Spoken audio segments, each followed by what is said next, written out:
I have a question for you, everybody. Did we really need another episode of Married at First Sight? Did we need last night's episode, that is? I mean, this episode essentially was watching these people pack and move out of the shared living spaces. And did we really need to see that? Did they give us any more information about these people and their relationships that we really needed?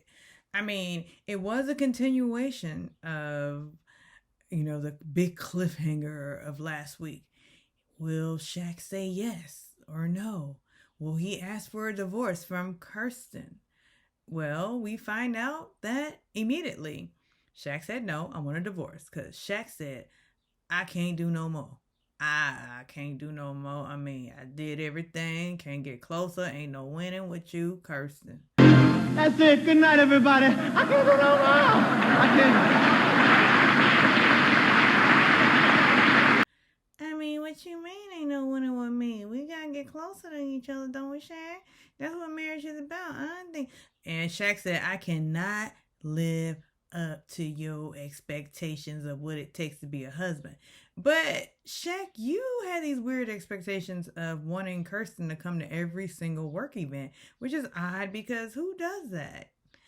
I mean, I know there are like basketball wives and NFL wives who chase their husbands around the country and follow them around, like Larsa Pippen and everybody else. But in the real work world, like you are an educator, who goes to work with you? Whose wife goes to work with them? That is so odd. I mean, Kirsten is a realtor and she has a little bit more time, more flexibility than most people, but you have an ordinary job that you can't afford her, was it $2.9 million house? And what's up with $2.9 million? Why couldn't she just say, and even three? But we're not talking about that. So you want her to go to work with you. So you had some really weird expectations of a wife. He just wanted a doting wife that he could possibly control and lead because he said she wouldn't let him lead. You don't know nothing, you dumb poo-poo. I'll tell you what I am. I'm plenty of man, baby. It's like, dude, you're either a leader or you're not. You can't ask somebody to say, hey, let me lead you. No, that doesn't work that way. So anyhow, we move on to Eris and Jasmine. They're moving out. They're unpacking. To me, it's like, y'all were in an Airbnb. Why are y'all like packing up glasses and stuff? But hey, I don't know what their situation was if they had to bring it in. And then they were packing up solo cups. So here's the only thing about them. Eris said, can I visit Duchess? Oh, you want to come get Duchess? No, I didn't say that. I said I wouldn't want to visit her. Can I visit her? Eris went from not liking dogs to being afraid of dogs to actually wanting to spend time with Duchess. And see, I'm kind of petty, I guess. I realize that I'm more immature than I thought I was. But to me, it's like when it's over, it's over. Just like Lenny Kravitz said. Well, no, he said it ain't over till it's over. When it's over, it's over. Like, you don't get any part of my goodness when it's over. That's it. And there's no looking back. Like, I can be cordial with you, but no looking back, no turning back. It's done. Finito. They had a whole scene with Jasmine's mother as Jasmine was moving back into her parents' house. And Jasmine's mother is quite heated. She is not pleased with Eris, and she wants to talk to him. I know she wants to step to him and... Don't let me catch you. Cause let me tell you, ain't no river high enough. Ain't no ocean deep enough. Ain't no desert hot enough to keep me on your ass, baby. How dare you do this to Jasmine and me? Like, I feel like Jasmine's mother took this quite personally. Like, lady, release it. I mean, he's for the streets. He's trash. Move on, baby. You got this. Your king is coming for your crown. Does that make sense? I don't know, whatever. But Jasmine's mother she was too in it. But I get it. She was trying to protect her baby. So, and is it me? Because, they moved on to from Duchess and Eris to Clint and Hank, or Clint and Gina.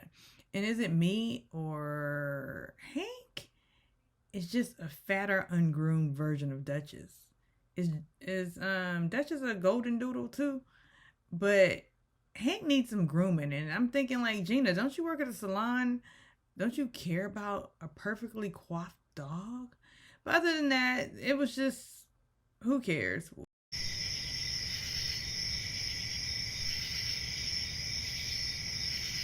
So Gina said, I'm going out of town, so you can come, hang out with Clint. You can keep him. I mean, Hank, not Clint.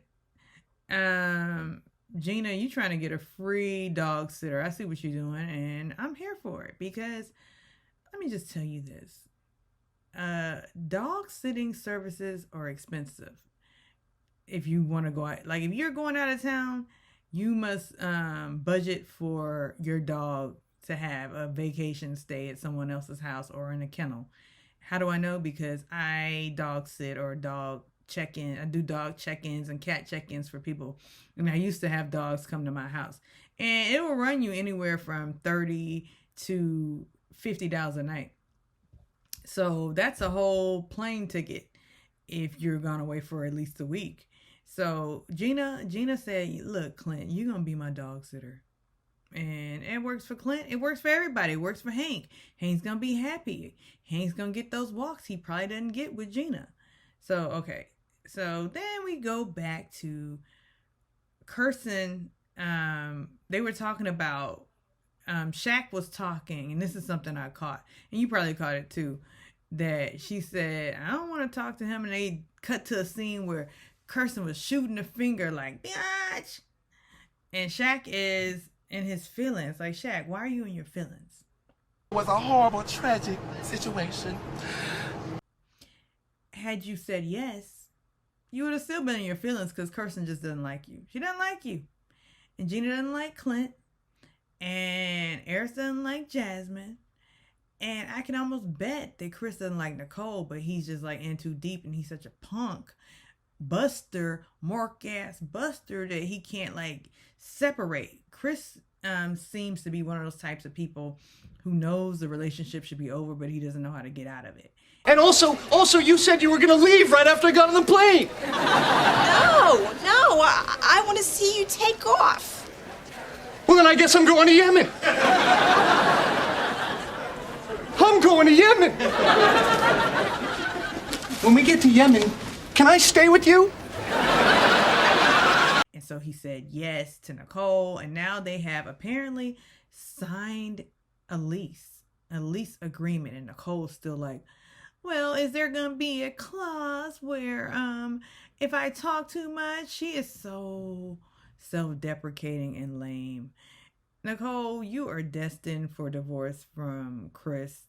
And I see all three dogs were in the apartment, so somehow they worked it out, or did they just sneak them in? All you gotta do is sneak them in. Just sneak them in, or get an ESA letter so they cannot deny you. I don't know if ESA letters still work on apartment complexes and units, but I know because it does no longer work on airlines, just so you know. How do I know? Because my dog used to be an ESA dog. Because it got to be too much to travel, and it just stressed me out, so I needed my dog to be an ESA dog. And I know other people who have ESA dogs who specifically got the ESA letter so that they could move their dogs into an apartment without paying extra, or so that the landlord wouldn't turn them away. So here's something that kept coming up on this episode. Kirsten said it and Clint said it.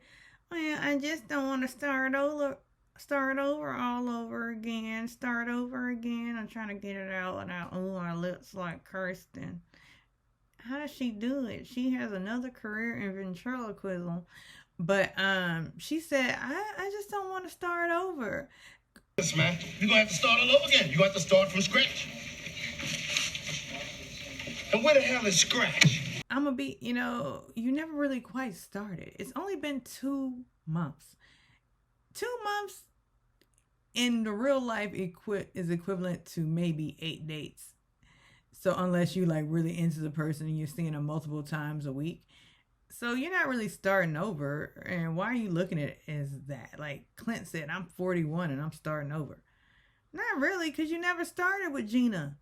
You started some trouble with Gina. You started some anger issues with Gina. Gina was upset with you, Clint. She was like, how dare he say I'm not athletic? And she never let that go. And that was that. So this episode wasn't really given much, but we did see an appearance when all the couples got together of Mackenzie and Dom. But let's back it up. So Kirsten was Mackenzie's, was it McKinley? Is it McKinley or Mackenzie? I don't know. He wasn't on long enough. All I know is he likes Gina. So he's looking for a place to live to show, look, I'm not broke like Dom thinks. I'm an adult, okay?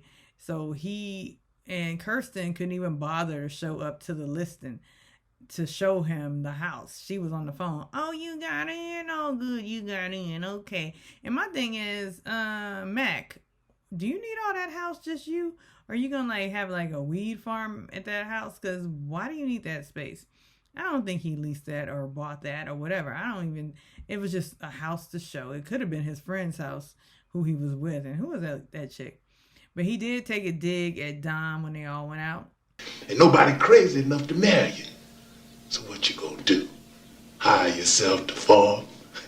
Or maybe somebody let you work on that railroad. Make me sweep out the caboose now. And Mac was like, look, how's she gonna take care of her dog? She's real immature. She works a 9 to 5. She likes to travel, and she likes to party and drink on the weekends. She don't have time for a dog. That was an immature move for Dom to get a dog. I agree, because you know what? As a dog owner and dog lover, those dogs take up a lot of time. So Dom was there briefly at the activity or the bar, wherever they were, and she just like, I gotta go, bye y'all. It's like she was so uncomfortable being in Mac's presence. And so then Nicole starts trying to be the moderator or leader of the group and starts suggesting that Gina and Mac hook up right in front of Clint's face. Now, mind you, I know that Clint and Gina were never romantic and never had a real bond, but that's still rude. I mean, I think they're still technically married legally. So that's rude of you, Nicole. And Nicole, she's always trying to act like she's in such control of things and she's so level-headed, but behind closed doors, she is a mess, a basket case. And so shut up. I wish somebody would call her out. Hopefully they'll call her out on the reunion, but I doubt it. So I really don't remember what else happened on the episode because I was fighting to stay awake. And I think I might have fallen asleep and I awoke to hearing Keisha Knight Pulliam. No, not Keisha Knight Pulliam. What's her name? Sports chick. Jamel Hill was filling in for Keisha Knight Pulliam on the after show, but I didn't even bother to watch that because what else can they tell us? They're just recapping and with Eris's monotone voice. Nobody wants to see that. So anyhow, drop into the comments and tell me what you thought. And this is quite long. I had no idea. Like and subscribe.